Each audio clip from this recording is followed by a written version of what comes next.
Anda dan saya mengasihi Allah. Kekasih Tuhan, jika kita mengasihi Allah, maka nyata setianya. Dia adalah Allah yang setia menantikan Anda. Sedia kala saya selalu bilang begini, kita jatuh dalam dosa dan kita pergi jauh. Tapi tahukah Anda seperti cerita anak yang hilang, yang sudah mendapatkan warisan dari papanya, dia pergi menghabiskan semua miliknya, warisannya. Tapi Bapa yang penuh kasih menantikan kapan anaknya kembali. Kalau Anda jauh dari Tuhan, kembalilah kepada Dia. Kalau Anda selama ini tidak sungguh-sungguh ingin membangun hubungan yang baik dengan Tuhan, ini waktunya. Ayo bangun hubungan dengan Tuhan. Kembalilah kepada Dia, karena Dia adalah Allah yang setia. Mazmur 57 ayat 10 berkata, sebab kasih setiamu besar sampai ke langit dan kebenaranmu sampai ke awan-awan. Maksudnya apa? Kesetiaan Tuhan itu sampai ke langit tidak terukur. Besarannya sampai ke awan-awan. Semua orang dapat melihatnya. Adillah, setialah Tuhan kita kepada kita, maka kita ada sampai hari. Kekasih Tuhan, anak-anakku sekalian, untungnya kita mengasihi Allah adalah Dia akan setia, lalu setia kepada Anda dan saya. Dia menantikanmu di setiap saat dan waktu. Karena itu, bertobatlah dan balik pada Allah. Itu ada lagunya. Kalau kita menjadi pribadi yang tidak lagi setia kepada Tuhan, ini waktunya Anda kembali kepada Dia. Allah yang setia menantikanmu dengan sabar menunggu. Poin yang kedua, apa untungnya jika kita mengasihi Allah? Ia akan selalu menolong kita. Dan selalu menolong. Selalu menolong Anda dan saya.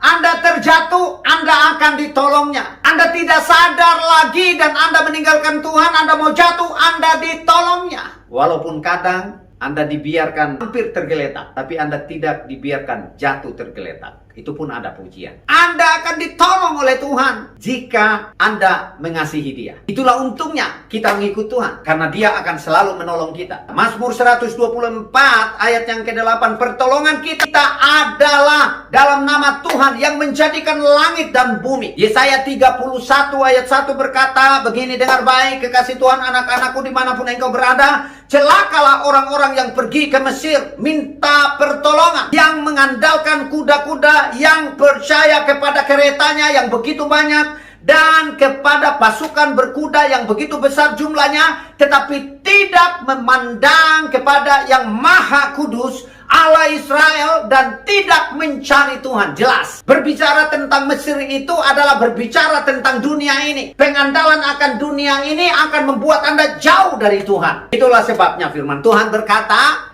carilah Tuhan. Maka ketika engkau mencari Tuhan, Dia akan selalu siap untuk menolong. Carilah Tuhan, Dia akan menolong. Andalkan Tuhan, maka Ia akan memampukan untuk melewati masalahmu, persoalanmu, tantangan hidupmu. Jangan takut, jangan khawatir, percaya saja. Karena Dia pasti memberikan jalan keluar kepada kita sekalian. Apa untungnya jika Anda dan saya mengasihi Tuhan? Kita akan menjadi umat yang kuat. Kau gunung batuku dan kau keselamatanku. Dia adalah andalan kita, gunung batu kita yang membuat kita berdiri kokoh di atas kebenarannya. Mazmur 18 ayat 2, Tuhan bukit batuku, kubu pertahananku, penyelamatku, Allahku, gunung batuku, tempat perlindunganku, perisaiku, tanduk keselamatanku, kota bentengku. 62 ayat 2 berkata, hanya Dialah gunung batuku dan keselamatanku, kota bentengku. Aku tidak akan goyah, aku tidak akan goyah, aku tidak akan goyah. Karena bersama Dia, aku mampu melewati semua hal yang buruk dari hidup ini. Itulah sebabnya juga Matius 16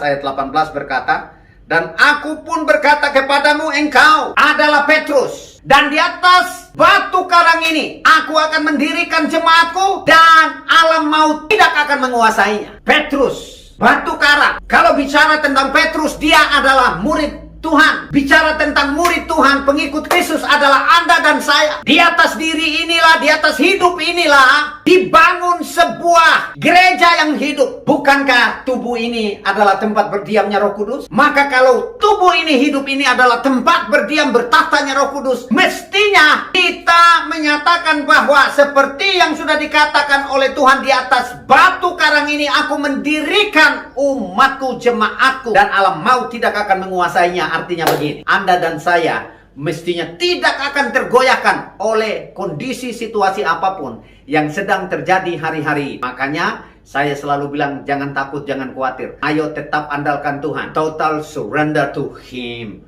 to our God. Kenapa? Karena memang Dia gunung batu kita. Kasih Tuhan, untungnya kita mengikut Tuhan. Yang pertama, Dia setia kepada kita. Yang kedua, Dia menolong kita. Yang ketiga, kita akan menjadi orang yang kuat. Seperti di atas gunung batu, kita berdiri kokoh. Dia memberikan kemampuan kepada kita. Dan yang keempat, kita akan mengalami hal-hal yang dahsyat dan ajaib. Lagu yang tadi kita sudah dengar sama-sama, NDC Worship, dalam pujiannya, tak terbayang kebesaranmu dan tak tertanding kekuatan Tuhan. Kebesaran dan kekuatannya itu tidak tertanding oleh apapun dari dunia ini. Karena itu, kekasih Tuhan, Anda dan saya akan beruntung atau untungnya mengikut Allah. Apa yang keempat, Anda dan saya akan mengalami hal-hal yang dahsyat dan ajaib dalam hidup ini. Karena itu percayalah. Dan poin yang kelima, hari ini sesuatu yang baik dalam hidup kita akan kita alami. Karena rancangan Tuhan atas hidup kita adalah rencana dan rancangan yang terbaik. Percayalah dan bergantunglah kepada Dia, maka Anda dan saya akan melihat hal-hal yang besar terjadi dalam ajaib Kau Tuhan, penuh kuasa. Hidupku adalah milikmu dan seluruh hidup persembahkan kepadamu sebagai bukti bahwa aku mengasihimu sebagai Tuhan dan Juru Selamat dengan segenap hatiku, dengan segenap akal budiku, dengan segenap kekuatan. Maka kekasih Tuhan, perjalanan kita ada dalam kehendak-Nya dan Anda adalah orang yang selalu akan